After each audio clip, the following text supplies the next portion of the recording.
Welcome to Prabha ஜிவிடி 360. நம்ம dead எக்ஸாம்க்காக maths question series நம்ம பார்த்துட்டு இருக்கோம்.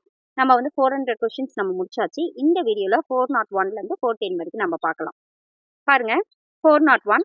ராணி ஒரு ஜோடி வளையல்களை 310க்கு வாங்கினார். அவளுடைய தோழி அதை மிகவும் விரும்பியதால் ராணி அவ்வளையலை 325க்கு விற்கிறார். எனில் ராணியின் லாபம் அல்லது நஷ்டம் காண்க. அதாவது ராணி வந்து ஒரு ஜோடி வளையல் வந்து 350க்கு வாங்குறாங்க. இது என்னது? Cost price. இதே வந்து அவ்வளையில வந்து எவ்வளவுக்கு விற்கிறாங்க? 325க்கு விற்கிறாங்க. இது வந்து செல்லிங் பிரைஸ். இது விற்பனை விலை, இது அடக்க விலை.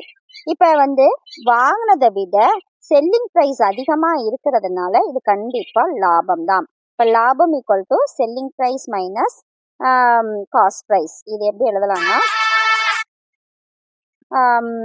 செல்லிங் பிரைஸ் லாபம் ஈக்குவல் டு விற்பனை விலை மைனஸ் அடக்க விலை. அப்ப விற்பனை விலை என்ன பாத்தீங்கன்னா 325. இதுல அடக்க விலை 310. அப்ப ரெண்டையும் மைனஸ் பண்ணா 15 ரூபாய் லாபத்துக்கு வித்திருக்காங்க. அடுத்தது 402. சுகன் ஒரு ஜீன்ஸ் கால் சட்டை, அது ஜீன்ஸ் பேண்ட் 750க்கு வாங்கினார். அது அவருக்கு பொருந்தவில்லை. அதை அவருடைய நண்பருக்கு 710 ரூபாய்க்கு வித்துட்டாங்க. 750 ரூபாய்க்கு வாங்கினது அவருக்கு வந்து சூட் ஆகாதனால எவ்வளவுக்கு விற்கிறாங்க? 710க்கு விற்கிறாங்க. ஏன்னு சுதனுக்கு லாபமா நஷ்டமான்னு கேட்குறாங்க. அப்ப வாங்கினது 750, அதாவது அடக்க விலை காஸ்ட் பிரைஸ். இதை வித்தது செல்லிங் பிரைஸ், அதாவது விற்ற விலை. அப்ப எது அதிகம்? அடக்க விலை தான் அதிகம். அடக்க விலை அதிகமா இருந்தா கண்டிப்பா இது நஷ்டம் தான். இப்ப நஷ்டம் ஈக்குவல் டு அடக்க விலை மைனஸ் விற்ற விலை. அடக்க விலை எவ்வளவு? அடக்க விலை பாத்தீங்கன்னா 750, விற்ற விலை 710. அப்ப எவ்வளவு லாஸ் ஆயிருக்கு? 40 ரூபாய் லாஸ் ஆயிருக்கு. அடுத்தது 403. சோமு ஒரு உந்து வண்டியை மற்றொருவரிடம் இருந்து 28,000 ரூபாய்க்கு வாங்கி அதனை சோமு ஒரு உந்து வண்டியை மற்றொருவரிடம் 28,000 ரூபாய்க்கு வாங்கி அதனை பழுது பார்க்க 2,000 ரூபாய் செலவு பண்றாங்க. அப்புறம் அதனை 30,000 ரூபாய்க்கு விற்கிறாங்க. இதுல பார்த்ததுல தெரியும், 28,000 ரூபாய்க்கு வாங்கி பழுது பார்க்கறது 2,000 ரூபாய். அப்ப மொத்தம் வந்து 30,000 ரூபாய்க்கு அவங்க வந்து வாங்கியிருக்காங்க. எவ்வளவுக்கு வித்திருக்காங்க? 30,000 ரூபாய்க்கு வித்திருக்காங்க. அப்ப இது லாபமும் இல்லை, நஷ்டமும் கிடையாது. செல்லிங் பிரைஸும் காஸ்ட் பிரைஸும் சமமா இருக்கும் போது கண்டிப்பா அது வந்து லாபமும் கிடையாது, நஷ்டமும் கிடையாது. அவங்க வாங்கினது எவ்வளவு? 28,000. அதை மேலும் செலவு பண்ணது 2,000. மொத்தம் 30,000 ரூபாய்க்கு வந்து வாங்கின விலை, அதாவது அடக்க விலை. வித்தது 30,000. அப்ப விற்பனை விலை 30,000. அப்ப லாபமும் கிடையாது, நஷ்டமும் கிடையாது. அடுத்தது 404. முத்து ஒரு மகிழுந்து வண்டியை 8,50,000க்கு வாங்கினார். அதை 25,000 லாபத்திற்கு விற்பனை செய்ய விரும்பினார். அப்ப வாங்கினது வந்து காஸ்ட் பிரைஸ் வந்து 8,50,000. லாபத்துக்கு எவ்வளவு வாங்கணும்னு விற்கிறாரு? 25,000 ரூபாய்க்கு லாபத்துக்கு விற்பனை செய்ய விரும்பினார். அப்ப வந்து எவ்வளவு விலையா இருக்கும் விற்பனை விலைன்னு கேட்கிறாங்க. அப்ப லாபமா விற்கணும்னா விற்பனை விலை தான் அதிகமா இருக்கணும், மைனஸ் அடக்க விலை. அப்ப லாபம் வந்து எவ்வளவுக்கு? 25,000 ரூபாய்க்கு லாபம் விற்கணும். அப்ப விற்ற விலை வந்து நமக்கு தெரியாது. அடக்க விலை என்னவா இருக்கும் அப்படின்னு பாத்தீங்கன்னா 8,50,000. அப்ப அடக்க விலை எவ்வளோன்னா இது இந்த சைடு வரும். அப்ப விற்பனை விலை ஈக்குவல் டு, அதாவது விற்பனை விலைன்னா இது வந்து இந்த சைடு வரும். அப்ப 8,50,000 பிளஸ் 25,000 அப்படின்னு போடும்போது 8,50,000 பிளஸ் 25,000 போடும்போது நமக்கு எவ்வளவு வருதுன்னா 8,75,000 ரூபாய்க்கு வித்திருக்காங்க. அடுத்தது 405. வளர்மதி தன்னுடைய முத்து மாலையை 30,000க்கு விற்பனை செய்து, அப்ப விற்பனை விலை வந்து 30,000. அதனை லாபம் 5,000 பெறுகிறார். லாபம் எவ்வளவு? 5,000 பெறுகிறார். அப்ப அடக்க விலை என்னன்னு கேட்கலாங்க. இப்ப லாபம்னாவே கண்டிப்பா விற்பனை விலை மைனஸ் அடக்க விலை. அப்ப லாபம் எவ்வளவு? 5,000 ரூபாய். விற்பனை விலை எவ்வளவு? 30,000. அப்ப அடக்க விலை எவ்வளவுன்னு பாக்குறாங்க. இது இந்த சைடு போகும்போது 30,000த்துல 5,000 ரூபாய் மைனஸ் பண்றாங்க. பண்ணா 25,000 ரூபாய். 25,000 ரூபாய் தான் அடக்க விலை. அப்ப எவ்வளவு? 25,000.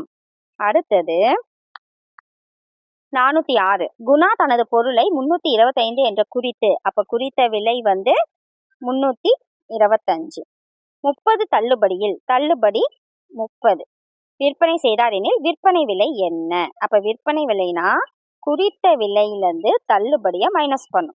அப்ப விற்பனை விலை ஈக்குவல் டு குறித்த விலை மைனஸ் தள்ளுபடி. 325 மைனஸ் 30. அப்ப ஆன்சர் 295 தான் விற்பனை விலை. அடுத்தது 407. ஒருவர் ஒரு நாற்காலியை 1500க்கு வாங்கினார். அப்ப வாங்கினது காஸ்ட் பிரைஸ். தள்ளுபடி எவ்வளவு?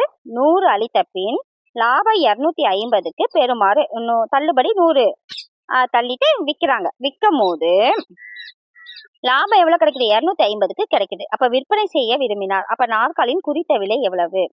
அதாவது பாருங்க, நாற்காலி வாங்குறாரு. அப்ப அடக்க விலை வந்து 1500. தள்ளுபடி எவ்வளவு? 100 ரூபாய். அடுத்தது லாபம் எவ்வளவுக்கு விற்கிறாருன்னா 250 ரூபாய். என்ன கேக்குறாங்கன்னா குறித்த விலை கேக்குறாங்க. அப்ப குறித்த விலைனா விற்பனை விலையில இருந்து தள்ளுபடியை மைனஸ் பண்ணணும். இப்ப நம்ம அதை பண்ணலாமா? இப்ப பாருங்க, ஃபர்ஸ்ட் விற்பனை விலை ஈக்குவல் டு குறித்த விலை மைனஸ் தள்ளுபடி. விற்பனை விலை நமக்கு தெரியாது, அப்ப குறித்த விலையும் நமக்கு தெரியாது. இப்ப தள்ளுபடி எவ்வளவு? 100 ரூபாய். இப்ப லாபம் இருக்கு, அடக்க விலை இருக்கு. அப்ப லாபம் ஈக்குவல் டு விற்பனை விலை மைனஸ் அடக்க விலை. இப்ப லாபம் எவ்வளவு? 250. விற்பனை விலைக்கு பதிலா நம்ம இதை போடுறோம். பாருங்க, 250. விற்பனை விலை என்ன பண்ணிருக்கோம்? குறித்த விலை மைனஸ் 100. அப்புறம் மைனஸ் அடக்க விலை எவ்வளவு? 1500. அப்ப டோட்டலா 250 ஈக்குவல் டு குறித்த விலை மொத்தம் 1600. இது இந்த சைடு வரும்போது குறித்த விலை ஈக்குவல் டு 1600 பிளஸ் 250னா 1850 ரூபாய் தான் குறித்த விலை. அடுத்தது 408. அமுதா அவரது வீட்டில் தயார் செய்த ஊறுகாயை ஒரு பொட்டலம் ஒன்றுக்கு 300 என குறித்தார். 3 ரூபான்னு குறித்த விலை வந்து 300 ரூபாய். ஆனால் ஒரு பொட்டலம் 275க்கு விற்பனை செய்தார். ஆனா விற்பனை செஞ்சது என்னது? விற்பனை விலை வந்து 275. அப்ப அளிக்கப்பட்ட தள்ளுபடி எவ்வளவு அப்படின்னு இருக்கு. இப்ப நம்ம இதுலயே சொல்லலாம். அப்ப விற்பனை விலை பாத்தீங்கன்னா குறித்த விலையில இருந்து தள்ளுபடிய மைனஸ் பண்ணா நமக்கு விற்பனை விலை கிடைக்கும். அப்ப விற்பனை விலை பாத்தீங்கன்னா ஒரு பொட்டலத்துக்கு 300 ரூபாங்கிறது குறிக்கிறாரு. அப்ப 300 ரூபாய் விற்பனை விலை நமக்கு தெரியாது. விற்பனை விலை எவ்வளவுக்கு வித்திருக்காங்கன்னா 275 ரூபாய்க்கு வித்திருக்காங்க. அப்ப தள்ளுபடி எவ்வளவுன்னு கேக்குறாங்க. இது இந்த சைட் போடும்போது 300 ரூபாயில இருந்து 275 ரூபாயை மைனஸ் பண்ணா 25 ரூபாய் தள்ளுபடி. எவ்வளவு வந்து? 25 ரூபாய் தள்ளுபடி. அடுத்தது வல்லவன் 24 முட்டைகளை 94க்கு வாங்கினார். அவற்றில் 4 முட்டைகள் உடைந்து விட்டன. மீதியை விற்பனை செய்ததில் 36 நஷ்டம் எனில் அது ஒரு முட்டைக்கான விற்பனை விலை எவ்வளவுன்னு கேக்குறாங்க. 24 முட்டை வந்து 94 ரூபாய்க்கு வாங்குறாங்க. சாரி, இது 96 ரூபாய்க்கு வாங்குறாங்க. இதுல 4 முட்டை உடைஞ்சிடுது. அப்ப 20 முட்டை வந்து மீதியை விற்பனை செய்ததில் 30 ரூபாய் நஷ்டம். அப்ப பாத்தீங்கன்னா 20 முட்டை வந்து எவ்வளவுக்கு வித்திருக்காங்கன்னா, இப்ப பாத்தீங்கன்னா வாங்கினது காஸ்ட் பிரைஸ் வந்து அடக்க விலை வந்து 96. விற்றது வந்து தெரியாது, விற்ற விலை தெரியாது. ஆனா நஷ்டம் வந்து 36. அப்ப நஷ்டம் ஈக்குவல் டு அடக்க விலை மைனஸ் விற்பனை விலை. அடக்க விலை எவ்வளவு? அடக்க விலை வந்து நஷ்டம் எவ்வளவு? 36. அடக்க விலை எவ்வளவு? இது வந்து வாங்கினார்னா அடக்க விலை வந்து 96. விற்பனை விலை நமக்கு தெரியாது எவ்வளவுக்கு வித்திருக்காங்க. அப்ப இது இந்த சைட் போடும்போது 96ல இருந்து 36 மைனஸ் பண்ணா 60 ரூபாய்க்கு விற்ற விலை. அப்ப விற்ற விலை எவ்வளவு? 60 ரூபாய்க்கு வித்திருக்காங்க. அப்ப ஒரு முட்டைக்கான விற்பனை விலை எவ்வளவுன்னு கேக்குறாங்க. அப்ப 20 முட்டைய வந்து 4 அழி போச்சு இல்லையா? அப்ப 20 முட்டைய வந்து 60 ரூபாய்க்கு வித்திருக்காங்க. அப்ப ஒரு முட்டை எவ்வளவுன்னா 60/20. 0 0 கேன்சல், இது 3. அப்போ ஒரு முட்டை விலை 3 ரூபாய்க்கு வித்திருக்காங்க. அடுத்தது 410. மங்கை ஒரு அலைபேசியை 12,585க்கு வாங்கினார். கீழே விழுந்து பழுதாகிவிட்டது. அதை சரி செய்ய 500 ரூபாய் செலவு செய்து அதை 7,500க்கு விற்பனை செய்தார். அதாவது லாபமா நஷ்டமான்னு கேட்குறாங்க. கண்டிப்பா இது வந்து ஃபர்ஸ்ட் வாங்கினார்னா காஸ்ட் ப்ரைஸ் வந்து 12,585. இதை கீழே விழுந்து அதை சரி செய்யறதுக்கு 500 ரூபா. அப்ப டோட்டலா 5, 8, 8, 10, மிச்சம் 1, 3, 1 13,085 ரூபாய்க்கு வாங்கியிருக்காங்கன்னு வச்சுக்கோங்களேன். அப்ப 13,085 ரூபாய்க்கு அவங்க அடக்க விலை வரும். அப்ப 7,500க்கு விற்பனை செஞ்சிருக்காங்க. 7,500க்கு விற்பனை செஞ்சிருக்காங்க. அப்ப விற்பனை வந்து விற்ற விலை வந்து 7,500. அப்ப இது நஷ்டமானா இது நஷ்டம்தான். அதாவது cost price minus selling price, அடக்க விலை மைனஸ் விற்பனை விலை. இப்ப வாங்கினது காஸ்ட் ப்ரைஸ் எவ்வளவு செலவாயிருக்குன்னா 3,085. செல்லிங் ப்ரைஸ் எவ்வளவு வித்துருக்காங்கன்னா 7,500. அப்ப கண்டிப்பா நஷ்டம். எவ்வளவு நஷ்டம்னு பாத்தீங்கன்னா ரெண்டையும் நம்ம கழிச்சோம்னா 5,585 ரூபாய் நஷ்டம். அப்ப பாருங்க, நஷ்டம்னு பாத்தீங்கன்னா cost price minus selling price. இதோட பாத்தீங்கன்னா நம்ம 10 சம் பார்த்துட்டோம் இந்த வீடியோல. இப்ப டோட்டலா 410 சம் நம்ம பார்த்துருக்கோம். புக்கு நிறைய பேருக்கு இருக்காது, இதை நோட் பண்ணிக்கோங்க, ரொம்ப யூஸ்ஃபுல்லா இருக்கும். ஏதாவது டவுட்னா கமெண்ட் செக்ஷன்ல கமெண்ட் பண்ணுங்க. நன்றி.